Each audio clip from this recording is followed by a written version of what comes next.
പക്ഷേ അത് ഞാൻ ചോദിക്കാൻ ഉദ്ദേശിക്കുന്നത് ഇപ്പം ഈ ഇപ്പം പറയുന്ന ജമാഅത്തെ ഇസ്ലാമി ഇപ്പം കൂടെ കൂട്ടിയിരിക്കുകയാണ് UDF. മാഷ് പറയുന്നത് UDF വരണം എന്നാണ് പറയുന്നത്.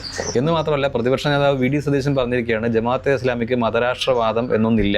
അതിന് അദ്ദേഹം അവലംബമായിട്ട് പറയുന്നത് അതിൻ്റെ ഒരു നേതാവിൻ്റെ ഇപ്പോഴത്തെ ഒരു പ്രസ്താവനയാണ്. പക്ഷേ അതേസമയം മറുവശത്ത് അതിൻ്റെ തന്നെ വേറൊരു നേതാവ് ഇത് മതരാഷ്ട്രം സ്ഥാപിക്കാതെ പറ്റില്ല, അപ്പോൾ അതുകൊണ്ട് നമ്മളിപ്പോൾ ചെയ്യുന്നതൊക്കെ താൽക്കാലികമായ കോംപ്രമൈസാണ്, ഇന്ത്യയിലെ സാഹചര്യത്തിൽ മുസ്ലിങ്ങൾ ന്യൂനപക്ഷമാണ്, അതുകൊണ്ട് ഈ പൊതുധാരയുടെ ഭാഗമായിട്ട് നിൽക്കുക എന്നുള്ള വഴിയേ ഉള്ളൂ, അതുകൊണ്ടാണ് ജനാധിപത്യത്തിൻ്റെ വഴിയിലും കൂടെ ഞങ്ങൾ നിൽക്കുന്നത് എന്ന് വ്യക്തമായിട്ട് പറഞ്ഞിട്ടുണ്ട്. അത് വലിയൊരു വൈരുദ്ധ്യമല്ലേ? അത് പ്രതിപക്ഷ നേതാവ് VD സതീശൻ പറഞ്ഞത് തെറ്റാണ് എന്നാണ് എൻ്റെ അഭിപ്രായം.